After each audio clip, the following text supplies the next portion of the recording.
Các bạn có biết, trong phim ảnh, có 3 tượng đài được xem là nền tảng cơ bản trong các bộ phim hành động bây giờ. Đầu tiên là Jackie Chan, một tượng đài kết hợp của hành động và hài hước. Thứ hai là siêu phẩm ma trận, sự kết hợp đầy nghệ thuật giữa giả tưởng, súng thuật và võ thuật. Cuối cùng là Max Payne, tiểu thuyết hành động trinh thám đồng thời là điểm sáng trong sự kết hợp giữa hành động và tâm lý học.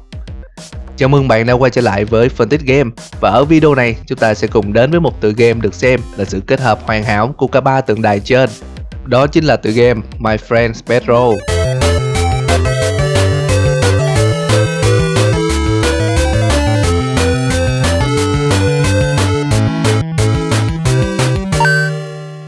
My Friend Pedro được gọi tắt là MFP, phát triển bởi Desktop Entertainment, phát hành bởi Devolver Digital và ra mắt trên Steam vào 20 tháng 6 2019.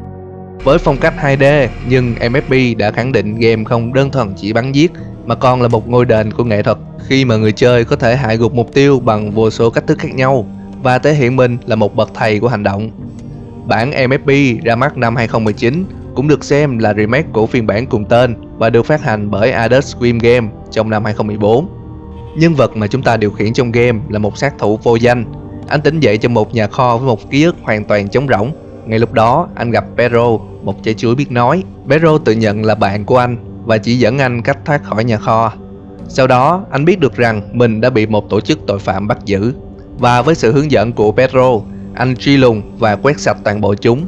Nhưng đó chỉ là tóm tắt cơ bản sau khi chơi game. Chúng ta còn vô số câu hỏi chưa có lời giải, như toàn bộ cốt truyện thực sự trong My Friend Pedro diễn ra như thế nào, tại sao sát thủ vô danh lại bị bắt, tổ chức tội phạm kia là ai. Và sau khi tìm hiểu, phân tích và dự đoán thì mình đã có vài giả thuyết như sau. Bối cảnh thành phố trong game thì mình không rõ vào năm bao nhiêu, nhưng chắc chắn là của tương lai, và đây là một tương lai đen tối. Đầu tiên là giải thích sự tồn tại của trái chuối. Theo giả thuyết của mình thì nhân vật sát thủ vô danh và trái chuối Pedro là hai phần của một bản thể. Các bạn thấy rằng nhân vật chính của chúng ta tỉnh dậy với một trí nhớ trống rỗng, sau đó thì gặp một trái chuối biết nói và làm theo tất cả những gì trái chuối bảo.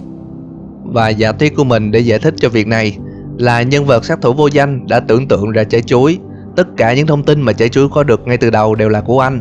Các thông tin này bao gồm khuôn mặt, kỹ năng, ký ức, những câu nói và cái tên Pedro của trái chuối đều là của sát thủ vô danh ngay từ đầu. Giả thuyết này đã lý giải được tại sao ở đoạn cuối nhân vật của chúng ta lại sở hữu khuôn mặt của trái chuối, và đồng thời giải thích cho sự tin tưởng hoàn toàn của nhân vật chính đối với trái chuối. Có lẽ các bạn sẽ thắc mắc rằng tại sao lại là trái chuối mà không phải là trái bắp, trái dâu hay là trái dưa leo. Câu giải thích rất đơn giản. Nếu bạn để ý thì nhân vật chính đang khoác một cái áo đằng sau là hình trái chuối. Rất có khả năng hình trái chuối chính là một biểu tượng gì đó rất quan trọng trong tâm trí của anh, nên việc tưởng tượng ra một trái chuối có khuôn mặt của anh, tên của anh là một điều hoàn toàn có thể.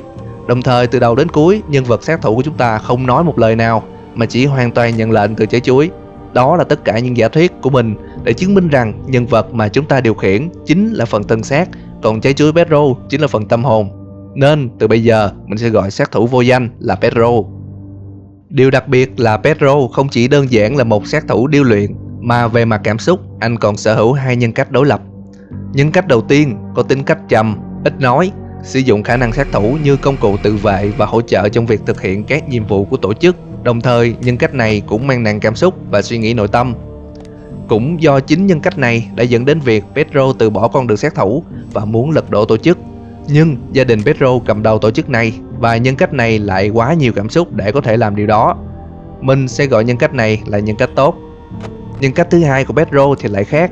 Tính cách rất trẻ con, hài hước, nhưng sử dụng khả năng sát thủ để giết chóc và xem nó như là một nghệ thuật. Nhân cách này chính là biểu hiện của trái chuối trong game. Khi chơi các bạn sẽ thấy trái chuối rất hay nói đùa, và nếu bạn giết nhiều người liên tục, trái chuối sẽ xuất hiện với biểu cảm thỏa mãn. Pedro càng giết nhiều người thì nhân cách này càng mạnh, và mình sẽ đặt tên cho nhân cách này là nhân cách sát thủ.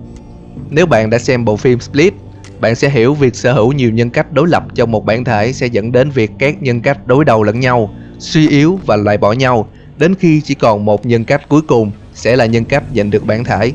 Chúng ta sẽ phân tích qua một chút về cấp bậc của gia đình nhà Pedro.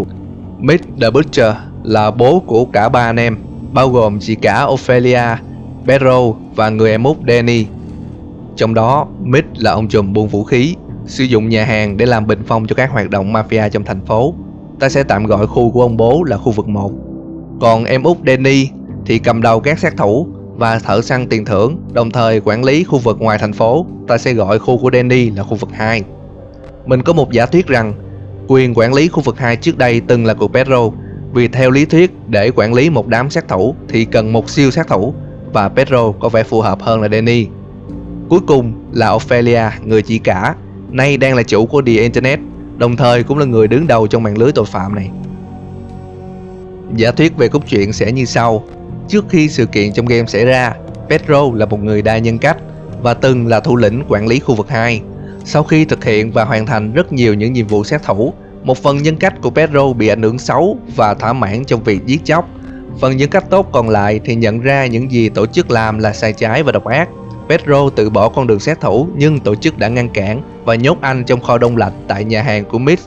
Sau đó, Danny lên thay thế vị trí của Pedro, quản lý khu vực 2. Pedro bị nhốt trong kho của Mitch và dường như anh đã ngủ đông tại đó. Việc ngủ đông rất lâu đã khiến cho đầu óc của Pedro bị ảnh hưởng, và khi tỉnh dậy, anh đã tưởng tượng ra trái chuối mà không biết rằng đó chính là nhân cách sát thủ đang dẫn lối cho mình.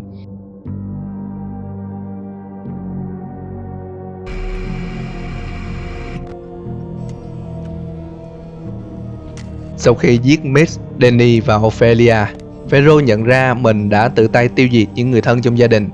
Cuộc đối thoại cuối cùng với trái chuối cũng chính là lúc trí nhớ và nhân cách tốt của Pedro trở lại. Anh nhớ ra tất cả, và trên hết, nhân cách thứ nhất giúp anh hiểu được rằng nếu anh còn tồn tại thì sự hỗn loạn vẫn còn. Pedro trong lúc chuẩn bị tự sát thì nhân cách sát thủ trỗi dậy và ngăn cản, vì nếu Pedro chết thì nó sẽ không còn tồn tại để được bắn giết nữa. Cuộc chiến nội tâm của hai nhân cách được mô tả qua cuộc đấu súng giữa trái chuối và Pedro. Cuối cùng, Pedro tỉnh lại, và lúc này anh là một con người mới, vẫn là Pedro, nhưng với nhân cách sát thủ đã chiếm lấy anh hoàn toàn. Khuôn mặt cười của Pedro dưới ánh nắng mặt trời lúc đó khẳng định cho sự bắt đầu, nhưng không phải là bắt đầu cho sự tốt đẹp, mà đó là bắt đầu cho vòng xoáy bắn giết vô tận. Và đó là giả thuyết của phân tích game để giải thích cho tất cả khúc mắc trong My Friend Pedro. Nếu có gì không hợp lý hoặc sai sót thì các bạn hãy comment ngay phía dưới, và hãy nhớ rằng tất cả những gì mình nói trong video chỉ là giả thuyết thôi. Đừng quên để lại một like, share và theo dõi trong phân tích game. Mình là Gino và chúng ta sẽ gặp lại nhau ở video sau nha.